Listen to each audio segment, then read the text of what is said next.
I've talked to you about some experiences of a variety of different mystics, where you would enter into certain inner spaces, and it's very common that once you enter into a certain mystical experience, what seems to be a mystical experience, that once you're out of that experience is reframed and redefined according to one's belief system. Right? This may happen after the experience. In the midst of the experience, there could also be certain very profound subjective experience.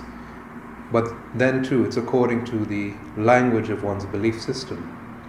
So for example, some descriptions that you may have heard of in the Bible, where it's like Jacob's ladder. There's a ladder ascending very high into heaven. It's a vision of Jacob.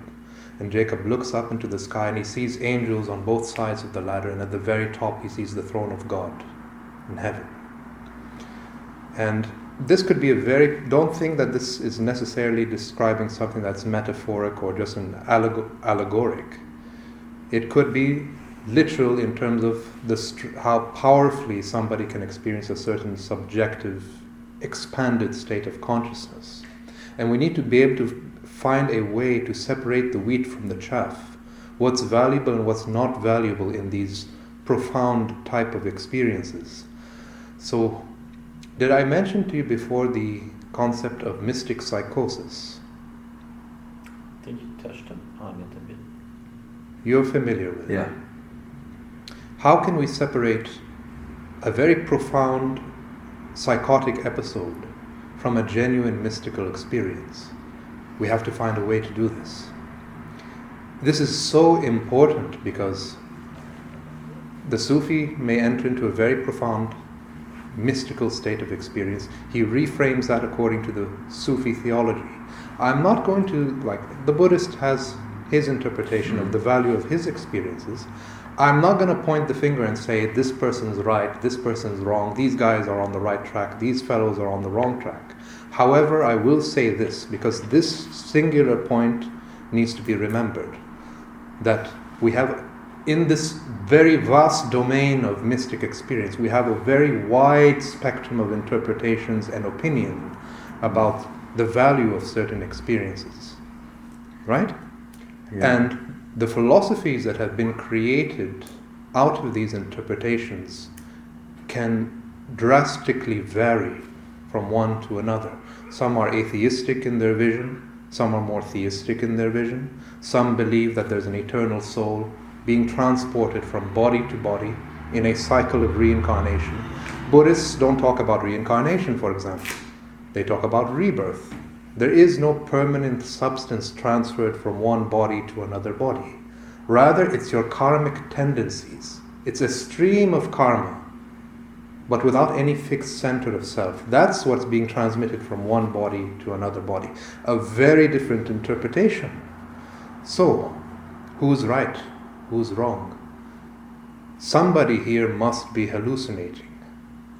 So, with this in mind, being inspired by our own intelligence, we need to find a way to separate the wheat from the chaff, what's valuable and what's not valuable in this enormous crowd of possibilities.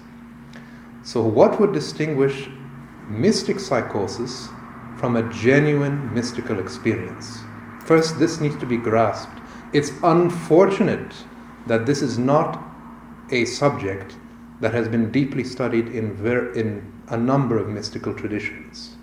You don't see it, for example, talked about in Christian mysticism.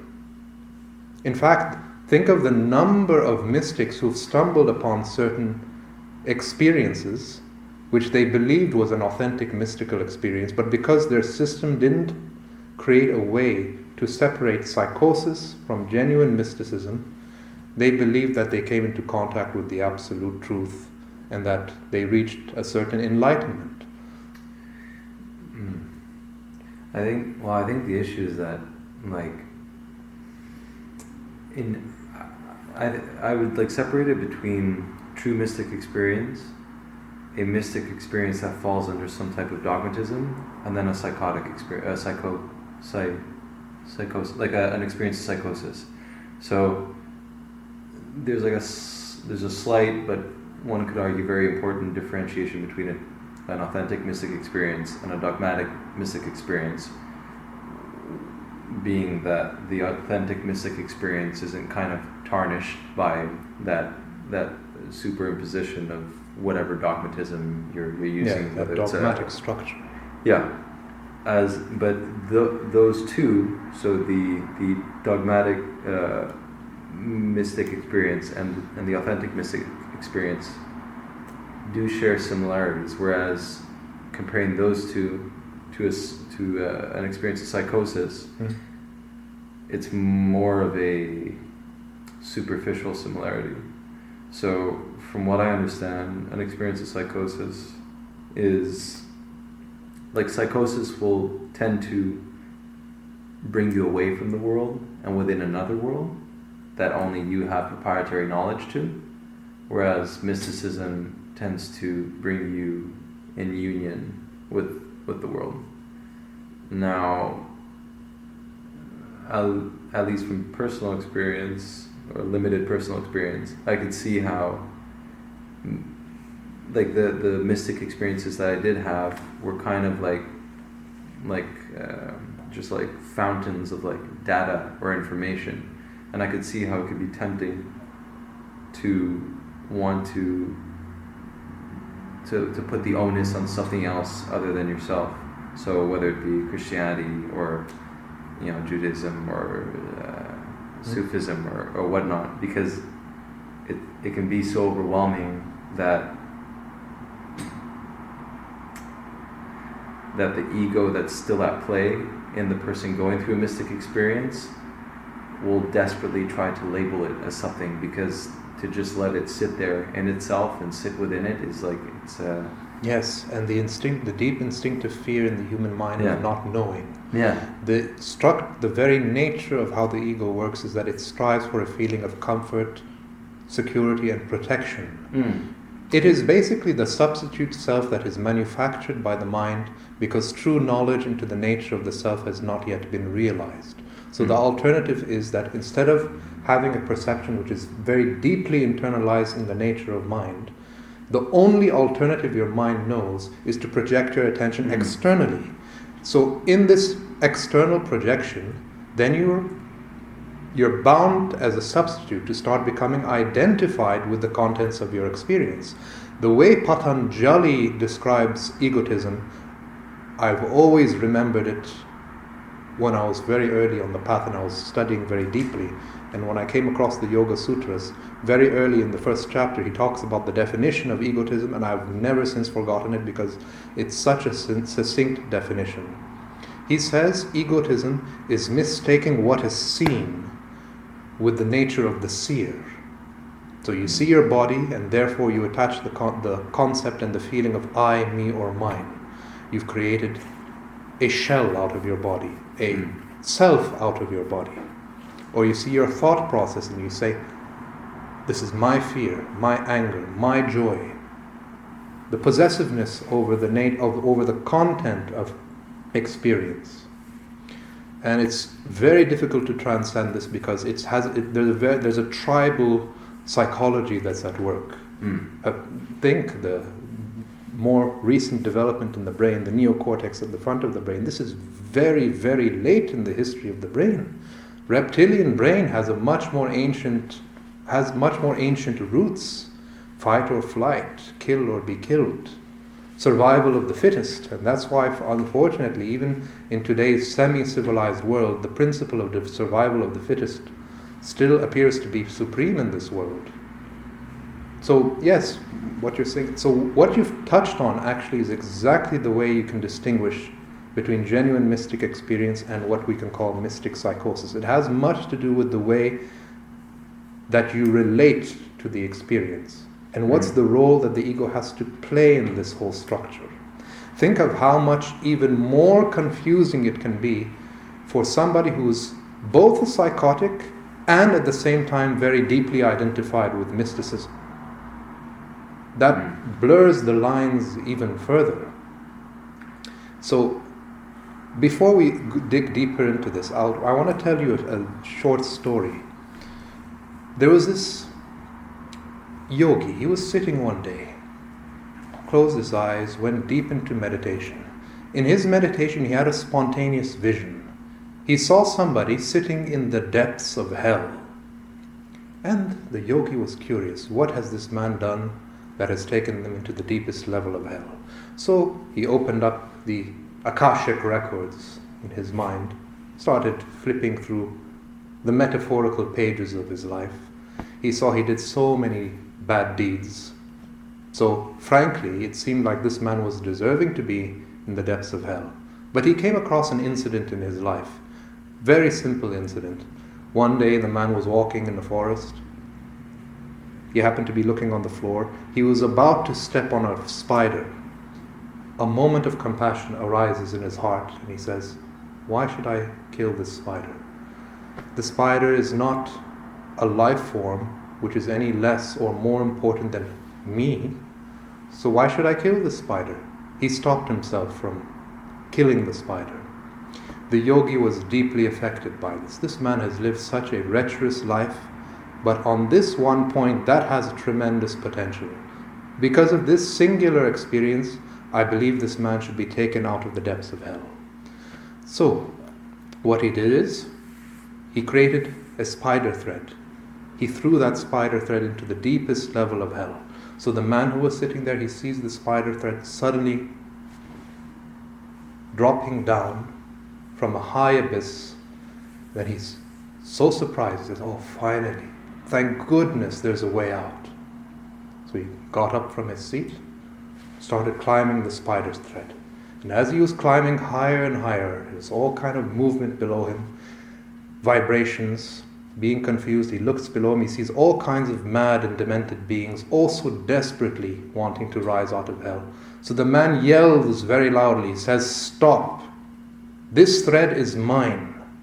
In a single instant, the thread lost its support and he fell back down to the deepest level of hell.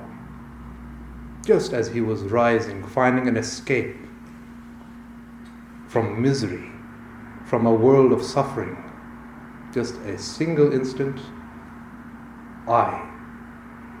and the phenomenon was finished.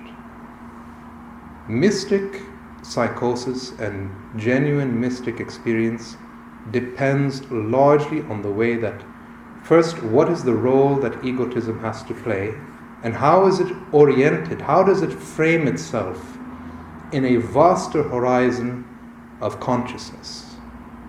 This is one of the similarities of mystic experience and genuine and mystic psychosis. Loss of the boundaries of your limited self. That is, you need to understand the features, the differences and the similarities. Distortions in your experience of time and space, that's also central to both. A powerful feeling of subjective experience.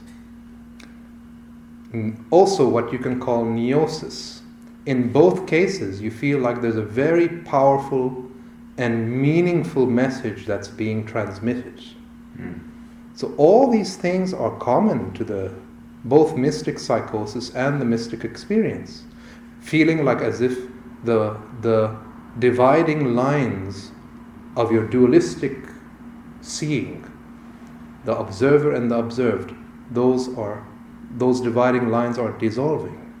And it appears as if a new horizon rises, which points towards the unity of human consciousness. This is common to both. Now, if we understand the differences, you'll see that they are superficially similar, just superficially on the surface. But otherwise they're worlds removed. Which is why, if you look at the consequences of the experience of the mystic psychosis and a genuine mystic experience, the consequences are drastically different. So first, let's deal with how does somebody who's suffering from mystic psychosis deal with how he defines the self. He doesn't have a very concrete sense of self. I call the sort of self that he discovers is a vacuum self, but I don't mean it in a positive sense. A vacuum sense meaning that you can go through a variety of very interesting and unusual type of experiences, but your personality and your sense of self is always very deeply fragmented. It doesn't reassemble to give you a new sense of holistic wholeness, you see. It's like you're a ghost moving from one experience to another experience.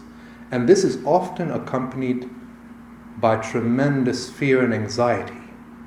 Because the person who's suffering from mystic psychosis, he cannot find a stable center which he can use to digest these experiences well. So he's just a fragmented self, as if he's almost like a zombie.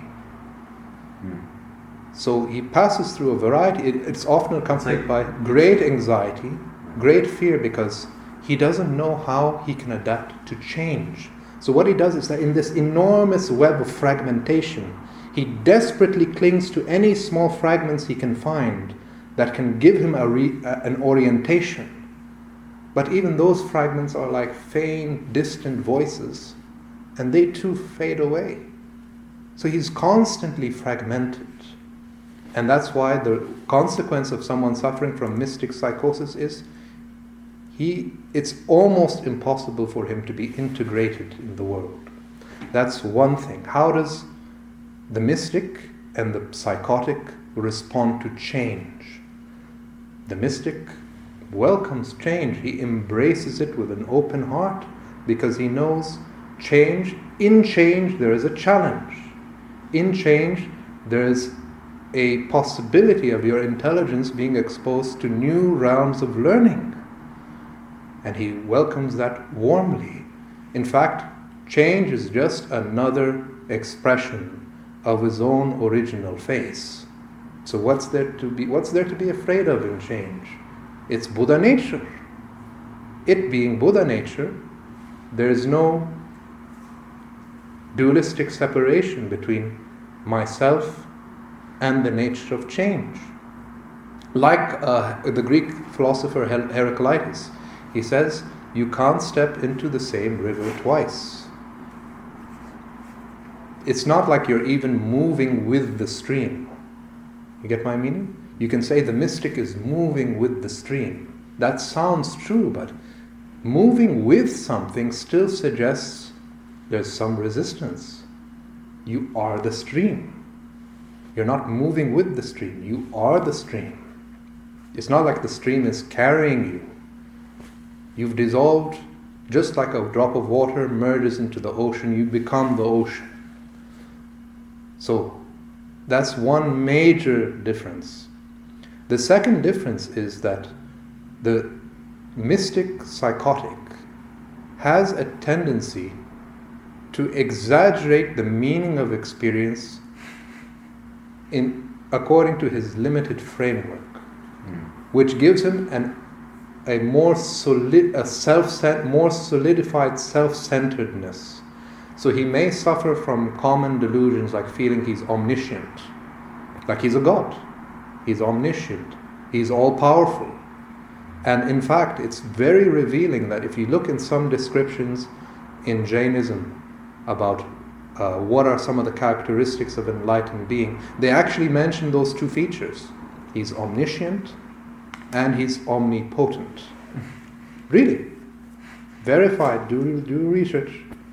Tirthankara, he must be omniscient, all-knowing, because his consciousness has merged with the infinite universal consciousness, which is a storehouse of all knowledge, of past, present, and future, so therefore he becomes omniscient. This is considered something like the peak of an ideal human being, and yet it seems to point towards psychotic qualities. This is dangerous. Get my meaning? The mystic, on the other hand, knows of a very sweet, motherly kind of humility. Rather than solidifying his sense of self, the mystic experience only leads to, I shouldn't say destroying or annihilating the sense of self, but a wholesome integration of the ego. So now his ego, instead of becoming a nuisance, it's become a servant. It's just a mask. Personality or persona. Persona means mask. So what's the problem in wearing a mask? The problem is only if you start really believing that the act that you're playing, the mask which you're acting behind, is your real face. And imagine what we said earlier. If all that you know is the mask, and your whole life that's been your definition of the human experience, then you start defining the mask as your original face. So ego can be a very useful servant in this sense. You wear a mask. In the meantime, and you can change the mask. Sometimes when you're talking to a friend, you hold one mask. With an enemy, it's another mask. With your parents, a mask. With your lover, another mask. Different makings. But nowhere in this whole process does there need to be a forgetfulness of your original face. So the way you relate to how you integrate the ego, then too it's an enormous difference on that point. What else?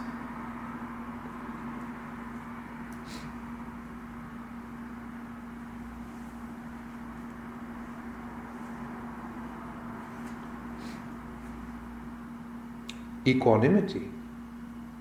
The mystic knows equanimity of mind. How to remain centered and balanced in the midst of pleasant or unpleasant experience. The psychotic lacks that equanimity for the same reason I mentioned earlier. His fragmented self does not give him a solid foundation, which also means he rarely knows calmness and quietness of mind. Those are very foreign elements to his experience.